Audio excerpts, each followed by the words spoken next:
उत्तर प्रदेश में पंचायत चुनावों को लेकर ना आजकल हर तरफ बस एक ही सवाल है। क्या चुनाव होंगे या फिर टल गए हैं? तो चलिए आज इसी धुन को साफ करते हैं और समझते हैं कि इन सारी अटकलों के पीछे आखिर सच्चाई है क्या। हाँ, तो सवाल तो यही है कि इतनी सारी बातें हो रही हैं, अफवाहें उड़ रही हैं, पर असलियत क्या है?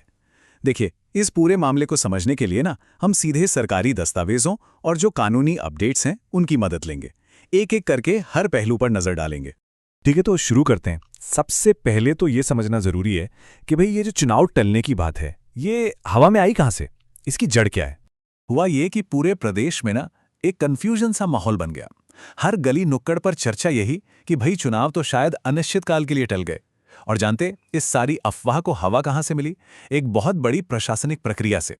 लेकिन चलिए अफवाहों को साइड में रखते हैं और अब सीधे फैक्ट्स पर आते हैं, क्योंकि राज्य सरकार ने ना इस पूरे मसले पर अपना स्टैंड एकदम क्रिस्टल क्लियर कर दिया है।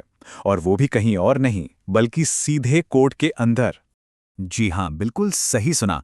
सरकार ने इलाहाबाद हाई कोर्ट में बाकायदा एक हलफनामा मतलब कि एक एफिडेविट फाइल किया है।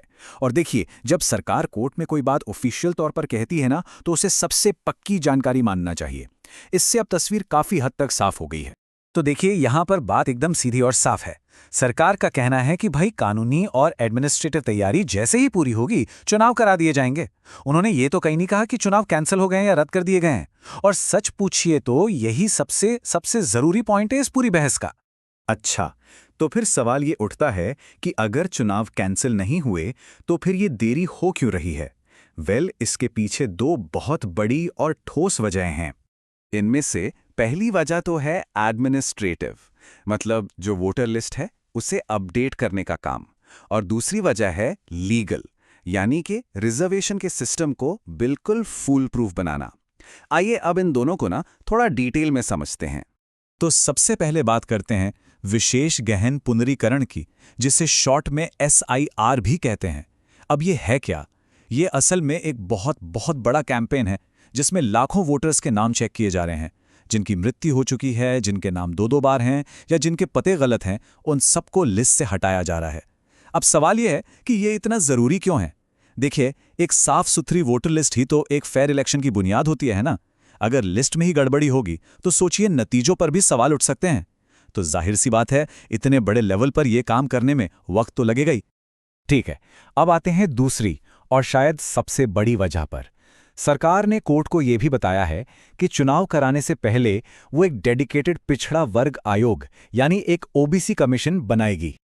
और इसका मकसद बिल्कुल साफ है।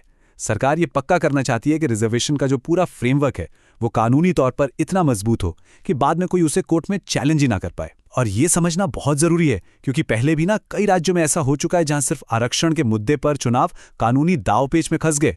सोचिए, बिना पक्के डेटा के अगर रिजर्वेशन लागू कर दिया तो पूरी की पूरी चुनाव प्रक्रिया ही रद्द हो सकती है। तो एक तरह से ये जो कदम है ना, ये भविष्य की एक बड़ी मुसीबत से बचने की तैयारी है। तो ठीक है, अब हमें वजह तो पता चल गई। तो अब अगला सवाल मन में आता है कि अच्छा, तो अब आगे होगा क्या? मतलब चुनाव तक पहुंचने का रोड मैप क्या है? देखिए, आगे का रास्ता बिल्कुल क्लियर है। एक स्टेप बाय स्टेप प्रोसेस है। सबसे पहले वोटर लिस्ट वाला काम पूरा होगा। उसके बाद OBC कमीशन बनेगा और वो अपनी रिपोर्ट देगा। फिर उसी रिपोर्ट के बेसिस पर रिजर्वेशन तय होगा। और सबसे आखिर में स्टेट इलेक्शन कमीशन तारीखों का ऐलान कर देगा। तो ये एक पूरा सिस्टमैटिक प्लान है। तो फिर इस पूरी बातचीत का निचोड़ क्या निकला? मतलब सबसे जरूरी बातें कौन सी हैं जो हमें ध्यान में रखनी है?